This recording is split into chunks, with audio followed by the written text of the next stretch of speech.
Hello मेरे प्यारे बच्चों। आप सब कैसे हैं? उम्मीद है कि आप सब स्वस्थ होंगे, मस्त होंगे। इसी उम्मीद और आशा के साथ अभी तक हम लोगों ने कई सारे पिछले जो लेक्चर्स लिए, जिसमें हम लोगों ने क्या समझा कि भाई जो कोऑर्डिनेशन कंपाउंड्स है, इनका बेसिक नेचर क्या है, इनका वर्नर्स थ्योरी क्या है, और इन सारे कॉन्सेप्ट्स के बारे में समझते हुए हम लोगों ने आज स्टार्ट करना है भाई स्पेसिफिक कंडीशन। वो क्या है? Naming of the coordination compound. अब इस कॉन्सेप्ट को समझने से पहले हमें बस एक बात ध्यान देनी है कि बेटा अभी जितने भी लोग लाइव सेशन में जुड़े हो, सभी लोग ज़्यादा से ज़्यादा लाइव सेशन को लाइक कर दीजिए, सब्सक्राइब कर दीजिए और शेयर कर दीजिए। तो चलिए नए सेशन को स्टार्ट करते हैं नए टॉपिक के साथ। तो आज हमारा जो सबसे पहला कॉन्सेप्ट क्या है? Naming of coordination compound. क्या है? Naming of coordination compound. यानी अगर आप कोऑर्डिनेशन कंपाउंड ले रहे हैं, इस कोऑर्डिनेशन कंपाउंड के लिए आप नेमिंग कैसे करेंगे? अब इस कंडीशन को समझने के लिए आपको क्या ध्यान देना है? एक कंडीशन ऐसे आपको बना लेनी है, इस कंडीशन को आपको ऐसे समझना है। अब जैसे भाई मैंने क्या किया, ए बी सी ऐसे ले लिया, ए बी सी ऐसे ले लिया। अब मैंने क्या किया, ए को बाहर, बी और सी को कोऑर्डिनेशन स्फीयर के अंदर। वही काम मैंने यहां किया, ए बी को कोऑर्डिनेशन स्फीयर के अंदर लिया और सी को बाहर किया। अब जो बाहर होगा ना, इसके पास चार्ज क्या होगा अगर ये पूछा जाए तो ये ध्यान देना, अगर पहले पोजीशन पे है तो इसके पास चार्ज क्या होगा? पॉजिटिव। और इन दोनों के पास क्या होगा? Negative charge. कैसा चार्ज होगा? निगेटिव। अब अगर हम यहां पे बात करें तो इस समय इस जो पहले पोजीशन पे होगा, मैंने अभी बताया कि उसका चार्ज क्या होगा? पॉजिटिव चार्ज होगा। तो ऐसे ही यहां पर इसका जो चार्ज होगा वो क्या होगा? पॉजिटिव। और इसका चार्ज क्या होगा? निगेटिव। ये बात क्लियर हो गई। अब यहां से एक बात हमें पता चल गई, पॉजिटिव चार्ज निगेटिव चार्ज। लेकिन जब हम इस कंडीशन में समझते हैं तो इस कंडीशन में हमें यह ध्यान देना है कि जो ये ग्रुप निगेटिव है, खासकर इस ग्रुप को, तो अगर इस ग्रुप के निगेटिव कंडीशन के अकॉर्डिंग बात करें तो इसे हम क्या कहेंगे? Anionic complex. ये ध्यान दीजिएगा, इस कंडीशन के अकॉर्डिंग हम ये बात कर रहे हैं। और अगर ऐसा ही यही कंडीशन है तो इसे हम लोग क्या कहेंगे? केटायनिक कॉम्प्लेक्स। क्या कहेंगे? केटायनिक कॉम्प्लेक्स। अब ये केटायनिक और एनायनिक कॉम्प्लेक्स क्या है कि भाई जिनके पास निगेटिव चार्ज वो कैसे कॉम्प्लेक्स कहलाएंगे? एनायनिक। जिनके पास पॉजिटिव चार्ज वो कैसे कंडीशन कहलाएंगे? केटायनिक। अब जैसे ही आप ये कॉन्सेप्ट समझ लेते हैं कि भाई इसमें ये जनरल बिहेवियर है, ऐसे हमें बात करनी है, तो अब हम लोग चलते हैं एनायनिक कॉम्प्लेक्स और केटायनिक कॉम्प्लेक्स के नाम से ना करके हम लोग बात करेंगे भाई cationic ligand, external ligand, cationic external ligand. अब भाई जो केटायनिक एक्सटर्नल लिगेंड है, यानी जो ए है और जो ये बी और सी है, अब बी और सी के पास क्या चार्ज होगा? N minus. और ए के पास क्या होगा? N plus. तो अब हम लोग बात कर रहे हैं इस कंडीशन की कि ए के पास क्या है? Positive charge. तो नेमिंग करने के लिए आपको कुछ रूल ध्यान देने हैं, इस कंडीशन में कुछ लॉजिक याद रखने हैं। अब नेमिंग करने के लिए सबसे पहला रूल आपको क्या ध्यान देना है इस कंडीशन में?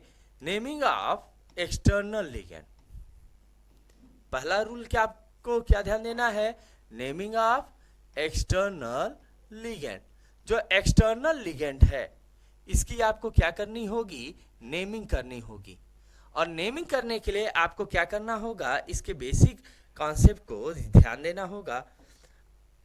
सेकेंड वन, ये तो आपने पहले ही बात कर ली। Second one, number of ligand. Number of ligand. अब अगर भाई होमो कंडीशन है, एक जैसे हैं, तो आप क्या करेंगे कि वहां पे मोनो, डाई, ट्राई, टेट्रा इस कॉन्सेप्ट का यूज करेंगे। लेकिन अगर ग्रुप है तो वहां आप क्या यूज करेंगे? 20, 30, टेट्रा किस, ऐसे कंडीशन को यूज करेंगे, नंबर ऑफ लिगेंड। नंबर 3 आप क्या करेंगे, name of ligand, name of ligand with suffix o, with suffix o, यानी सफिक्स क्या होगा, ओ होगा। तो यहां से ये बात निकल आई। नंबर 4 आपको क्या ध्यान देना है, नेम ऑफ सेंट्रल एटम, क्या ध्यान देना है, नेम ऑफ सेंट्रल एटम। अब बेटा यहां पे भी आपको एक सफिक्स लगाना है, विथ सफिक्स 8, सफिक्स आपको क्या लगा लेना है, 8 लगा लेना है, यानी ये सफिक्स होगा। और नंबर 5 आपको क्या करना है, mention oxidation number in Roman number, oxidation number in Roman digit. अब हमें क्या करना है, ये 5 काम करने हैं इसकी नेमिंग के लिए। और वो 5 काम क्या है, 5 रूल क्या है। सबसे पहला रूल आपको क्या फॉलो करना है कि naming of external ligand, second one number of ligand, third one name of ligand, और सफिक्स क्या लगाना है आपको, ओ लगाना है। Next number of central atom, name of the central atom with suffix 8, और लास्ट वन हमें क्या करना है, मेंशन करना है ऑक्सीडेशन नंबर को, किस कंडीशन में, रोमन डिजिट में। ये बात क्लियर। अब चलते हैं एक एग्जाम्पल लेते हैं, जैसे मान लेते हैं हमने क्या ले लिया, K3FeCN6। अब यहां पे आपको आइडेंटिफाई करना है K3 क्या होगा आपका, एक्सटर्नल लिगेंड। K3 आपका क्या है, एक्सटर्नल लिगेंड है, ठीक है। Fe आपका क्या है, सेंट्रल एटम, क्या है, सेंट्रल एटम, और साइनाइड आपका क्या है, लिगेंड। अच्छा, अब हमें क्या क्या फॉलो करना था, सबसे पहला काम हमें करना था कि भाई जो नेमिंग है वो किसका होना चाहिए, एक्सटर्नल लिगेंड, यानी एक्सटर्नल लिगेंड में हमारे पास क्या है, के है, तो यहां से इसकी नेमिंग क्या बनेगी, पोटेशियम, क्या हो गया, पोटेशियम। अब इसके बाद मैंने क्या कहा था, number of ligand. Number of ligand में यहां लिगेंड के नंबर कितने हैं, 6 को हम लोग क्या लिखते हैं, हेक्सा, क्या लिखते हैं, हेक्सा। सीएन है तो सीएन को क्या कहते हैं, साइनाइड, तो साइनाइड में हम लोग क्या लगाएंगे, ओ लगाएंगे, तो क्या बन गया, साइनाइडो। अब जैसे ही पोटेशियम हेक्सा साइनाइडो, इसके बाद हमें क्या लिखना होता था, सेंट्रल एटम। सेंट्रल एटम में क्या है हमारे पास, यफी को हम लोग क्या कहेंगे, फेरम, तो यहाँ पे फेर हो गया, और सफिक्स क्या लगाते हैं, 8, तो क्या बन गया, फेरेट। ये बात क्लियर हो गई। अब इसका क्या निकालेंगे, ऑक्सीडेशन नंबर, और मैंने ऑक्सीडेशन नंबर का जो आपको एक ट्रिक बताया था, क्या ट्रिक बताया था, इनर माइनस आउटर। अब इनर कितना है भाई, 6, आउटर कितना है, 3, 6 माइनस 3, वैल्यू क्या आ जाएगी, 3। अब बताओ भाई आपको समझ में आया कि नहीं, कि कितना आसान सा ये कॉन्सेप्ट है, कि भाई जिसमें आपको सिंपल से जो सारी चीजें आपके सामने रखी गई हैं, बस उन्हीं को तो देख के लिखना है आपको, बाकी तो आपको कुछ करना ही नहीं है। अब जैसे मान लेते हैं हमने कुछ और ले लिया, जैसे मान लो मैंने ले लिया K3ZnCl5। अब इसमें आपको तो कोई दिक्कत होनी नहीं चाहिए, मैंने ये सपोज कर लिया कि भाई ये हमारे पास कंपाउंड है। अब इसमें आप इसकी नेमिंग कैसे करेंगे, तो K3 आपका क्या है, पोटेशियम, और यही आपका क्या है, एक्सटर्नल लिगेंड, तो सबसे पहले इसकी नेमिंग लिखते हैं, पोटेशियम हो गया। इसके बाद हम लोग क्या लिखते हैं, नंबर। अब 5 है तो 5 को हम लोग क्या कहते हैं बेटा, पेंटा, तो पोटेशियम पेंटा। Cl है तो क्लोराइड होता है, क्या होता है, क्लोराइड। इसमें जैसे ही सफिक्स आप लगाएंगे तो कौन सा सफिक्स लगाना है, O, ये भी बात हो गई, क्लोराइडो। Zn को हम लोग क्या कहते हैं, जिंक कहते हैं। अब जिंक के साथ हमें क्या सफिक्स लगाना होता है, 8, तो क्या बन गया, जिंकेट। अब मैंने ऑक्सीडेशन नंबर निकालने का रूल आपको बता रखा है, अगर याद हो तो मैंने बताया है इनर माइनस आउटर 5 माइनस 3, यानी क्या वैल्यू यहाँ पे 2 आएगा। ये बात क्लियर हो गई, इसमें तो कोई डाउट नहीं होना चाहिए। ऐसे ही आपको अलग अलग कंपाउंड भी मिलते हैं, उन अलग अलग कंपाउंड का भी आप क्या कर सकते हैं, नेमिंग कर सकते हैं। क्या कर सकते हैं, नेमिंग। अब जैसे मान लेते हैं हमारे पास क्या है K3 Fe F6। अब इसकी नेमिंग करना हो तो आप क्या करोगे, यहां से K3 पहले है, आप क्या लिखेंगे, पोटेशियम। इसके बाद आपको क्या लिखना होता है, नंबर। नंबर क्या है, 6 है तो क्या, हेक्सा। F है तो फ्लोरीन, फ्लोरीन को आप क्या कहते हैं, फ्लोराइडो। इसके बाद क्या है, फेर, फेर में क्या लगाएंगे, 8 तो क्या बन गया, फेरेट।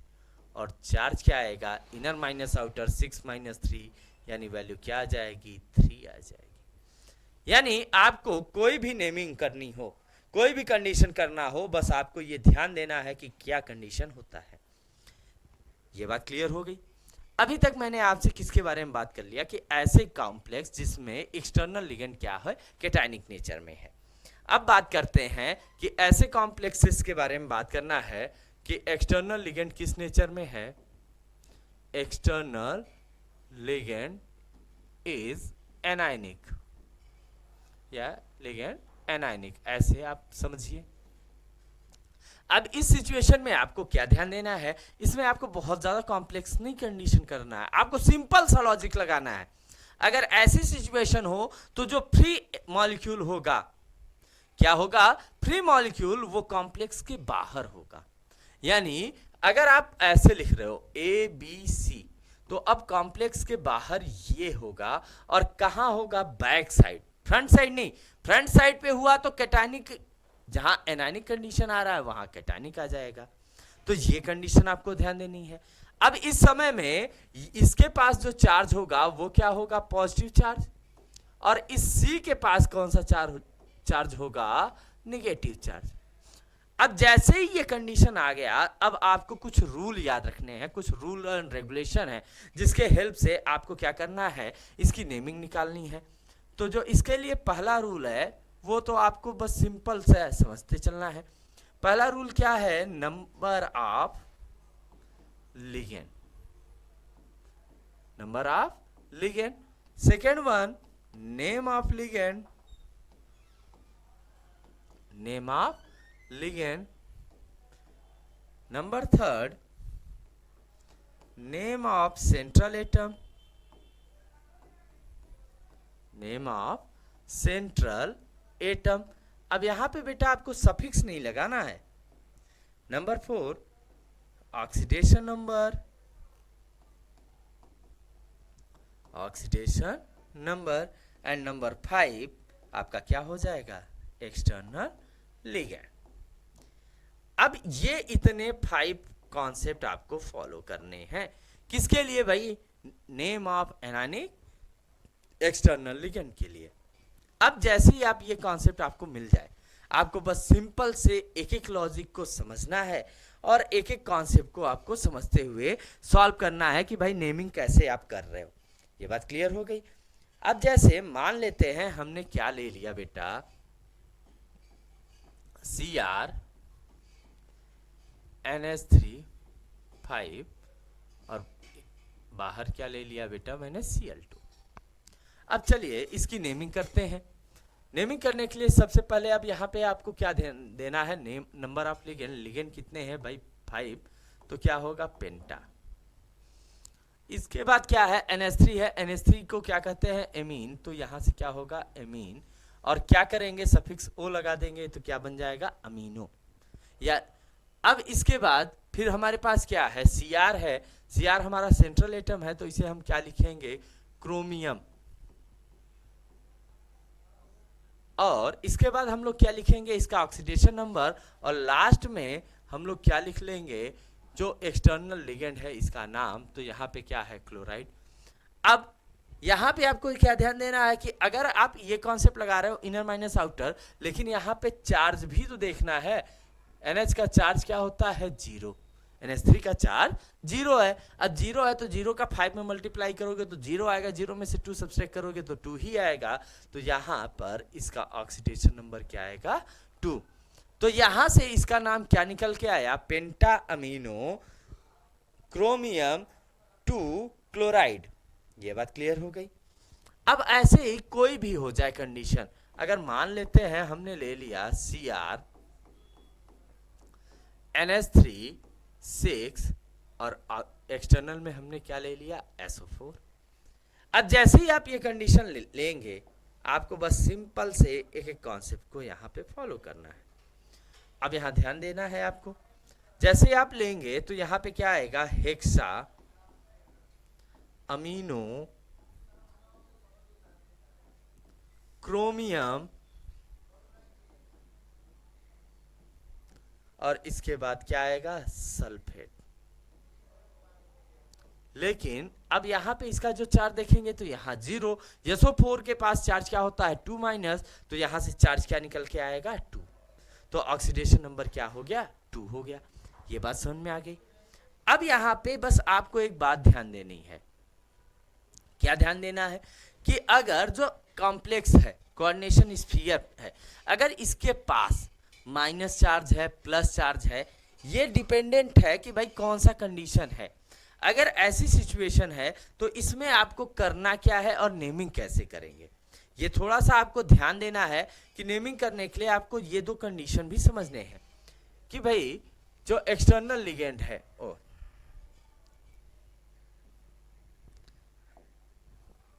अब जैसे मान लेते हैं कोऑर्डिनेशन एंटिटी जो है बी और सी, इसके पास जो चार्ज है वो क्या है? 2 माइनस, और बी और सी है और इसके पास चार्ज क्या है? 2 प्लस। तो अब ये क्या करेगा? तो ध्यान दीजिएगा, अगर बी और सी के पास 2 माइनस चार्ज है तो ये जो पहला कंडीशन मैंने बताया, क्या बताया? एक्सटर्नल लिगेंड इज पॉजिटिव, इस कंडीशन को फॉलो करेगा। और ये किसे फॉलो करेगा? External ligand is negative. यानी आपको यहां पे दो चीजें समझना है। एक ये समझना है कि अगर ऐसी सिचुएशन है तो क्या होगा, और ऐसी सिचुएशन है तो क्या होगा। अब ऐसी सिचुएशन में आप नेमिंग कैसे करेंगे और नेमिंग होगा कैसे? अब इस चीज को समझने के लिए जैसे मान लेते हैं हमारे पास क्या है? FeCl6 और इसके पास क्या चार्ज है? 2 माइनस। क्या चार्ज है? 2 माइनस। बस हमें क्या करना है नेमिंग करने के लिए? अब एक्सटर्नल नहीं है तो आप डायरेक्ट कहां से स्टार्ट करेंगे? लिगेंड से। लिगेंड के नंबर क्या है? 6 है तो क्या लिखेंगे? हेक्सा। Cl है तो क्या लिखेंगे आप? क्लोराइड, और इसमें सफिक्स क्या लगा देंगे? ओ, क्लोराइडो। Fe है तो आप क्या लिखेंगे? फेर। लेकिन अगर माइनस चार्ज वाला है तो वही कंडीशन 8 सफिक्स आपको लगाना है, और साथ में आपको ऑक्सीडेशन नंबर निकालना है। तो मैंने आपको एक पैटर्न बताया है इनर माइनस आउटर का, तो 6 माइनस 2 करेंगे तो यहां से क्या आ जाएगा? 4 आ जाएगा। और अब यहाँ पे ये जो चार्ज दिख रहा है ना, चार्ज दिखने की वजह से इसे हम लोग क्या लिखेंगे? बस आयन। अगर चार्ज दिख रहा है माइनस या प्लस साइन शो हो रहा है, इस माइनस और प्लस साइन की वजह से हमें यह बात पता चलेगी कि ये कंडीशन किसको फॉलो कर रहा है? आयनिक कंडीशन को। तो हम लोग किससे रिप्रेजेंट करेंगे? आयन से। तो अभी तक मैंने आपसे क्या क्या बात कर लिया कि भाई आप कैटायनिक एनायनिक कंडीशन में कैसे नेमिंग करते हैं, अगर चार्ज है तो कैसे कर रहे हैं। अब निगेटिव के लिए मैंने ऐसे बता दिया। अब बचा हमारा जो कॉन्सेप्ट पॉजिटिव के लिए, तो इसमें आपको कैसे समझना है? जैसे मान लेते हैं हमने लिया NiCl4 और इसके पास चार्ज क्या ले लिया? +2। अब इसकी नेमिंग करते हैं तो क्या आएगा? Tetra क्लोराइडो nickel. अब यहां पे ना तो 8 लगाना है ना कुछ लगाना है, सिंपल सा इसका नेम लिखना है निकेल। अब बेटा चार्ज ऑक्सीडेशन नंबर कैसे निकालेंगे? Inner minus outer, inner 4, outer में कितने चार्ज हैं? +2, तो 4 माइनस 2 करेंगे, वैल्यू क्या आ जाएगी? 2। और लास्ट में हमें क्या लिख देना है? आयन। तो ये जो आयन वर्ड है ना, ये बता रहा है कि इसके पास चार्ज है। क्या है? चार्ज है। अगर ये पॉजिटिव चार्ज वाला है तो वो नॉर्मल कंडीशन, यानी अगर ऐसा दिख रहा है कि किसी में 8 नहीं लगा है तो वो किसको? एनायनिक कंडीशन वाले को फॉलो करेगा। अगर 8 लग गया तो वो केटायनिक कंडीशन को फॉलो करेगा। ये बात क्लियर? अब इसमें ये जो कोऑर्डिनेशन स्फीयर के बाहर चार्ज है, निगेटिव चार्ज या पॉजिटिव चार्ज, इसकी वजह से हम लोग क्या कहते हैं, जो कोऑर्डिनेशन कॉम्प्लेक्सेस हैं वो या तो केटायनिक हो सकते हैं या तो एनायनिक। तो अभी मैंने आपसे क्या क्या बात कर लिया कि भाई हर एक बेसिक कॉन्सेप्ट के साथ मैंने रूल भी दे दिया। इस रूल में आपको बस ये याद रखना है कि बेटा आपको हर एक कॉन्सेप्ट में हर एक प्रॉपर फंक्शनिंग को आपको करना है। तो ठीक है, तो आज की क्लास में हम लोगों ने ये जो बात किया, बेटा आप लोग घर पे हमेशा एक पैटर्न को फॉलो करते चलिए कि क्वेश्चन लीजिए और सारे क्वेश्चन को सॉल्व करते चलिए। तो चलिए इसी और उम्मीद और आशा के साथ कि आज का भी क्लास आप सबको बहुत अच्छा लगा होगा। तो चलिए मिलते हैं नेक्स्ट वीडियो में, तब तक के लिए धन्यवाद। जय हिंद, जय भारत।